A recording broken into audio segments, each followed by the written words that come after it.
దాంతోపాటు బీజేపీ కొంత controversy create చేస్తుంది. ఈ ప్రభుత్వం 5 ఏళ్ళు ఉండదు. అధికారంలో ఉన్నటువంటి కొంతమంది ఎమ్మెల్యేలు అసంతృప్తిగా ఉన్నారు. ఎమ్మెల్యేలకు మంత్రులు అపాయింట్మెంట్ ఇవ్వట్లేదు. నిధులకు సంబంధించి పూర్తి స్థాయిలో ఇవ్వట్లేదు. అందుకే మొన్న కొంతమంది ఎమ్మెల్యేలు బహిరంగంగానే వాళ్ళు ఓపెన్గానే చెప్తా ఉన్నారు. వాళ్ళు సీక్రెట్ మీటింగ్ పెట్టుకున్నారు.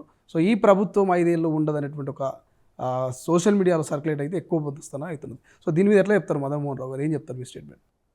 నేను అంటే ఇప్పుడు ఈ 10 మంది మేము తర్వాత వాళ్ళంతా మా మిత్రులే కదా. వాళ్ళు బేసికల్గా ఏంటంటే అక్కడ డిన్నర్ కాడ కూర్చుంటే వాళ్ళు పిలుచుకొని మాట్లాడితే జనరల్గా రాజకీయాలు తర్వాత వాళ్ళ ఫ్యామిలీ గురించి మాట్లాడుకున్నాం అని చెప్పింది. సడన్గా ఏంటంటే అది మీడియాలో ఏంటంటే డిఫరెంట్గా వెళ్ళిపోయింది.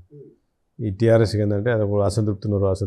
ఒక్క ఎమ్మెల్యే అని వచ్చి బయటకు వచ్చి మరి 6 7 వారెవరు 10 మంది ఎమ్మెల్యే ఒక్కరు కూడా వచ్చి బయటకు వచ్చి చెప్పలే కదా. ఒక్కరు కూడా మీడియాకి వచ్చిండ్రా? మీడియాకి వచ్చి మేము ఫ్రస్ట్రేషన్ ఉన్నాము, లేకపోతే మాకు మా టైం ఇస్తలేదు మంత్రులు అని ఒక్కరు కూడా అనలేదు కనుక ఐ డోంట్ థింక్ సో. నాకున్న ఇన్ఫర్మేషన్ ప్రకారం అదేం లేదు. అది జస్ట్ క్రియేట్ అయింది. అందులో వాళ్ళు కూడా అనిరుద్ధ్ వాళ్ళంతా క్లారిఫై చేసిండ్రు కదా. కొంత అంతర్గతంగా ఏ జిల్లాలైనా మంత్రితో కావచ్చు ఎమ్మెల్యేల మధ్య కొంత విభేదాలు ఉంటాయి, కొంత గ్యాప్ ఉంటుంది.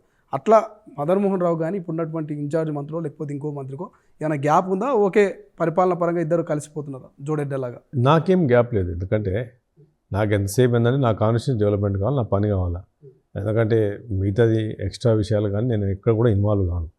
ఎందుకంటే మా కాన్స్టిట్యూన్స్ కూడా తెలుసు నేనంతా work minded, work focus, development ఇది మెయిన్ ఫోకస్. ఎవరేదో మాట్లాడుతూ మినిస్టర్ దగ్గర పోయినా కానీ లేదా ఎమ్మెల్యే దగ్గర పోయినా కానీ సీఎం గారి దగ్గర పోయినా నేను వర్క్ గురించి పోతాను.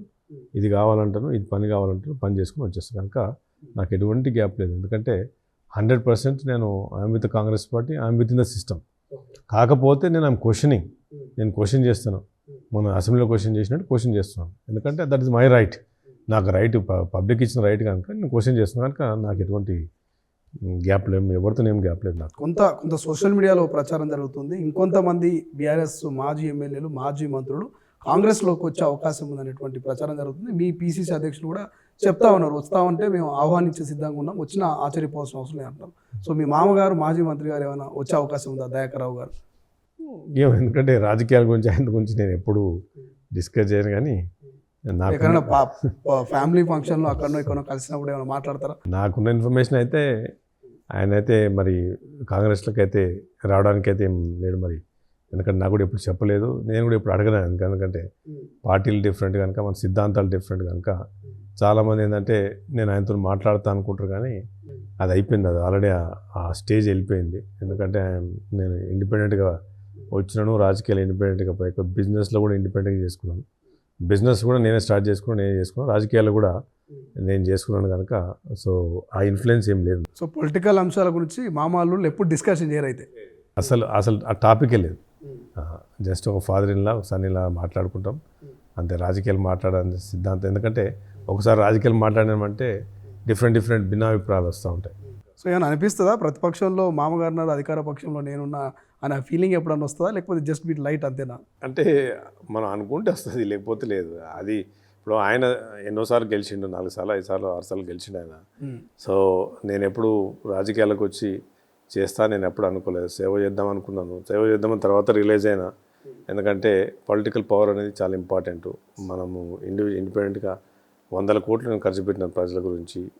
కానీ ఆ పవర్ ఏంటంటే పొలిటికల్ వ్యవస్థను కరెక్ట్ యూజ్ చేసుకుంటే మనం పబ్లిక్ యూజ్ అవుతామనే ఉద్దేశం కొద్దీ నేను నామినేటెడ్ కూడా చాలా ఆఫర్లు వచ్చినాయి. నాకు డబ్బులు పెట్టడానికి ప్రాబ్లం లేకుండే నామినేటెడ్ చేసుకోమని చెప్పి చాలామంది కూడా నన్ను ఆఫర్ చేసిండ్రు.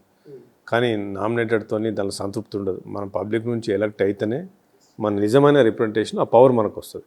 ఇవాళ నాకు ఇంత పవర్ ఉంది, ఇంత గట్టిగా నేను మాట్లాడుతాను. చాలామంది అంటారు అసలు ఎక్కడ నువ్వు భయపడవు, ఎవరికి ఏం లేదు, డైరెక్ట్ మాట్లాడేస్తావు, ఓపెన్గా చెప్పేస్తావు అంటే ఇప్పుడు ఆనెస్ట్. ఇప్పుడు శ్రీశైలం మీరు ఎంక్వైరీ చేసుకోండి, ఇంటెలిజెన్స్ రిపోర్ట్స్ కూడా చేశారు. ఇవాళ తెలంగాణ రాష్ట్రంలో 0% అంటే 1% కూడా 1 రూపీ కూడా అవినీతి లేకుండా పాలిటిక్స్ చేస్తుంది నేను, ఎల్లారెడ్డి ఎమ్మెల్యే. పక్కా 100% మీరు ఎంక్వైరీ చేసుకోండి.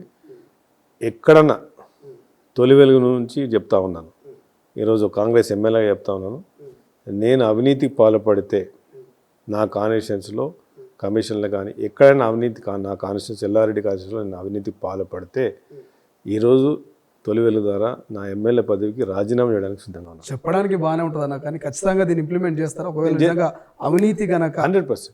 నిరూపణ అయితే? ఇప్పుడు కాదు, నేను ఎమ్మెల్యే కాకముందే అఫిడవిట్లో నేను చెప్పినాను, నేను అవినీతిలో పాల్గొంటే, నేను స్కామ్లో పాల్గొంటే, ఎల్లారెడ్డి కాన్స్టిట్యూన్సీలో ఎక్కడన్నా మీకు కనిపిస్తే నాకు మీరు ఎవ్రీబడి హాజ్ రైట్ అని చెప్పి పాత రికార్డులు చెప్తాను. ఇప్పుడైనా ఎప్పటికీ అవినీతికి పాల్పడరా? నేను ఎప్పటికీ అవినీతి పాల్పడినా. ఎందుకంటే రాజకీయాలు ఇంతకుముందు మీకు చెప్పినాను, రాజకీయాల్లో ఒక పరంపర, రాజకీయాల్లో దానికి ఒక యువతకి మనం కూడా ఒక ఆదర్శం ఉండాలి. మనం చేసే పనులు 10 మంది నిలిచిపోతాయి. ఇలా మా ఎల్లారెడ్డి ట్యాంక్ బండ్ ఉంది, అది ఆ పెద్ద చెరువు అంటారు. ఇలా మీకు ఎక్కడ కూడా ఇన్నోవేషన్ కాదు. ఇన్నోవేషన్గా నేను మాజీ ఎమ్మెల్యేలు ఎవరైతే ఎల్లారెడ్డి ప్రాంతానికి పాటుపడ్డారో, కులాలకు, మతాలకు, రాజకీయ పార్టీలకు సంబంధం లేకుండా వాళ్ళని విగ్రహాలు పెట్టాలని చెప్పి ఆలోచించిన వ్యక్తిని నేను. ఏ కాన్ఫిడెన్స్ కూడా ఎక్కడ కూడా పెట్టట్లేదు. ఎందుకంటే ఎప్పుడైతే ఎల్లారెడ్డి ఫామ్ అయిందో అప్పటి నుంచి ఇప్పటికీ సదాలక్ష్మి గారు, ఈశ్వరిబాయి గారు, ఎల్ కిషన్ రెడ్డి గారు, శ్రీనివాసరెడ్డి గారు, వెంకటరామరెడ్డి గారు, ఇట్లా చాలామంది ఎమ్మెల్యేస్ పనిచేసారు. 2 లేడీస్, ఈశ్వరిబాయి అని పెద్ద టాల్ లీడర్, మీకు మనం గీతారెడ్డి గారి మదర్, వీళ్ళ విగ్రహాలు పెట్టాలని చెప్పి ఇలా విగ్రహాలు పెడుతున్నాను వీళ్ళకి. బాలాగౌడ్ గారు చాలా పెద్ద లీడర్, ఆయన మా దగ్గర బాలాగౌడ్ గారు పెద్ద లీడర్, ఆయన వీళ్ళందరినీ పెట్టాలి, తరతరాలకు పోయే తరాలకు కూడా ఉండాలని ఆలోచించే వ్యక్తి నేను. కనుక ఇంత ఇన్నోవేటివ్గా చాలామంది అడిగారు, అసలు ఈ ఐడియా ఎట్లా వచ్చిందన్నా మీకు అని. ఇలా మీరు ప్రజలకు పాలన అంటారు కదా, ఇలా సీఎం రిలీఫ్ ఫండ్స్ అనేది హైయెస్ట్ తెలంగాణలో తీసుకొచ్చిన ఇలా ఎల్ఓసీలు, కళ్యాణ లక్ష్మి చెక్కులు ఇంతకుముందు ఎమ్మెల్యేలు మంచిటోళ్ళు. అవును, ఆ విషయం కూడా గుర్తుకొచ్చింది. చాలామంది ఎమ్మెల్యేలు సీఎం రిలీఫ్ ఫండ్ చెక్కులు పంపిణీ చేయాలంటే ఒక కార్యక్రమం పెడతారు, దాని ద్వారా పంపిణీ చేస్తారు. కానీ మదన్ మోహన్ రావు ఎందుకు ఏ కార్యక్రమం లేకుండా సాఫీసీదిగా వాళ్ళ ఇంటికే చెక్కులు పంపిస్తున్నట్టు? ఈ కాన్సెప్ట్ ఏంది అసలు?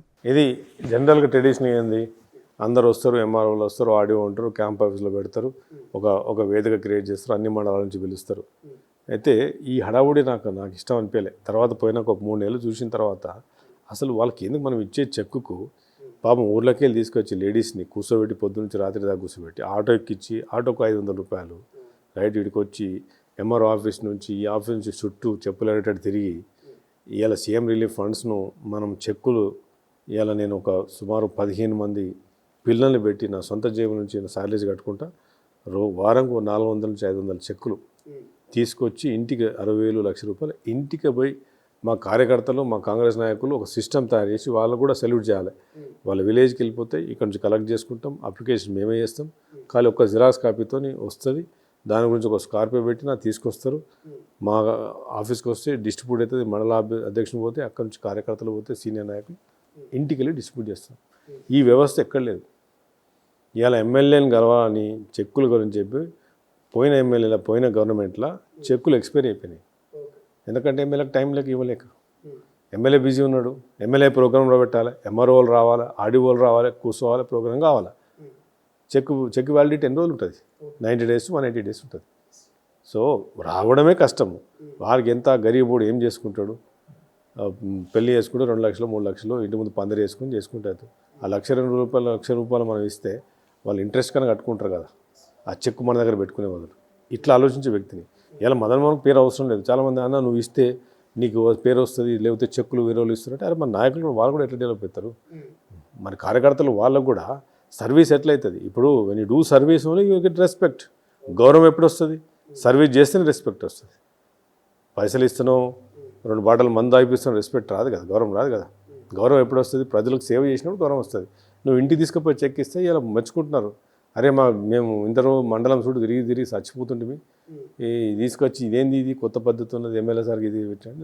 నాకేం అవసరం లేదు, పేరు అవసరం లేదు, నాకు పేరు అవసరం లేదు, కీర్తి అవసరం లేదు, ఏం అవసరం లేదు. పబ్లిక్ ఆన్ టైం తీసుకుపోయింది. ఇలా 60,000 రూపాయలు తీసుకొచ్చి ఇస్తారు చెక్. 60,000 అంటే వాళ్ళ యావరేజ్ ఇన్కమ్ 5,000 6,000 కూడా సంపాదించుకునే వాళ్ళకు. 60,000 అంటే వాళ్ళకి సంవత్సరం పైసలు వస్తున్నాయి, వాళ్ళకి ఇంటికి వస్తున్నాయి, 1 రూపీ ఖర్చు లేదు.